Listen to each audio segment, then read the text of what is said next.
ইসলামের তরিকায় যা সুন্দর, ইসলামের তরিকায় যা অনুমোদিত, ইসলামের তরিকায় যা আমাদেরকে অনুসরণ করতে বলে, আমরা দেখে দেখে সবটুকু অনুসরণ করার জন্যই চেষ্টার অংশ বিশেষের প্ল্যাটফর্ম এবং শেষ কথা, এই পল্টন অঞ্চল ৮ নম্বর আসন আলহামদুলিল্লাহ আপনারা জানেন, অনেকে বলেছেন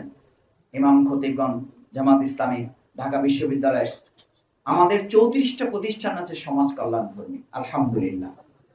আপনারা জেনেছেন যে করোনার সময়কালীন সময় যখন কেউ কারো কাছে যাচ্ছে না, বাবা মায়ের কাছে যেতে ভয় পায়,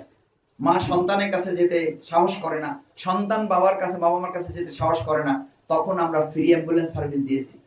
তখন আমরা ডাক্তারদের টিম করেছি, মেডিকেল টিম করেছি, তখন আমরা মেডিকেল টেকনোলজিস্টদের টিম করে রাত 12টা 1টা 2টা অনলাইন সেন্টার করেছি।